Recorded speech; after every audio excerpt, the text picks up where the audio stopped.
Hello guys, my name's Glurmit, and today I'm going to be showing you guys a relatively consistent counter to Reva without the need of a Galactic legend.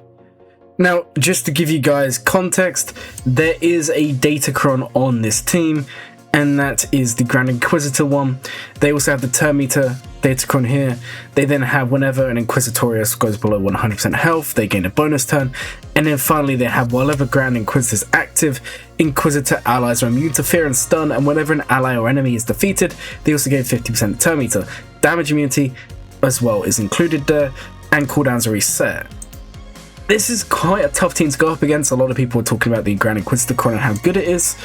We're using this team here, and I'm going to be showing you some footage of me beating Grand Inquisitor and Reva with this team.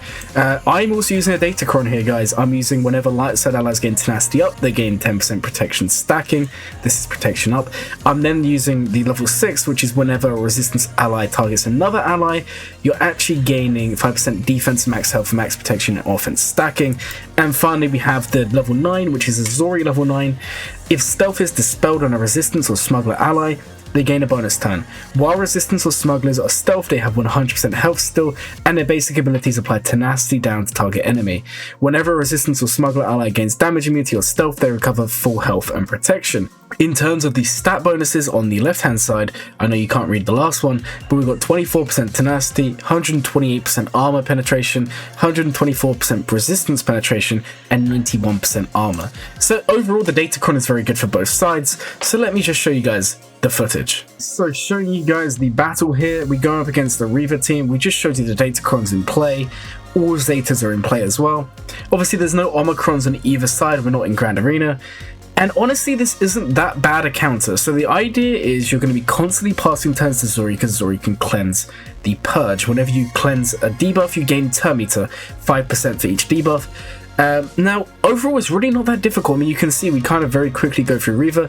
The plan is to kind of cycle around until she has tenacity down, and then you're going to try and land the buff immunity with Poe on his special. If you get to this point, Reva's going to lose the taunt, and you can go for other characters.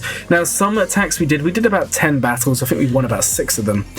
And going against 7th Sister first and taking her out removes a lot of turn meter in the team, but I actually found removing Grand Inquisitor first was most important. This is just a Datacron thing, because the second he leaves, the level 9 goes.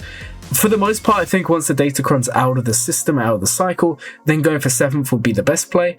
But right now, I think going for Grand Inquisitor first is the best way forward. Now, there is an argument, and it's something I want to bring up in the video. Would this counter work in Grand Arena?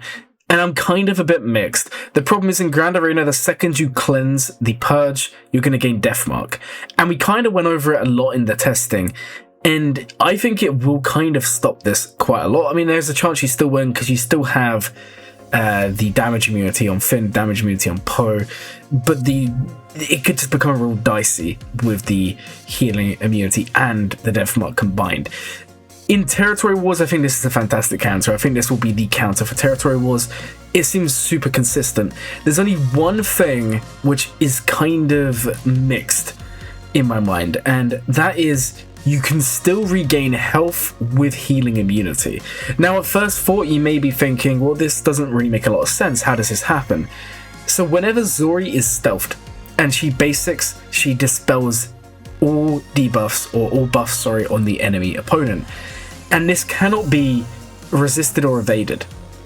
Now, the issue is, right, and this is really tough to explain, even when we have healing immunities, you saw right here, we're still going to be regaining health, but it's only when Zori basics and only when she's stealthed.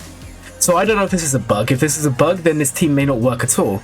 But if this isn't a bug and it's just a wording issue, then this may be the Territory War counter for Reva. Guys, I mean, this team is really strong. It looks very interesting. I think it's going to take a lot more testing to work out if this is the way forward. But I hope you guys have enjoyed the video. If you did, please consider liking and subscribing, and enjoy beating Reva.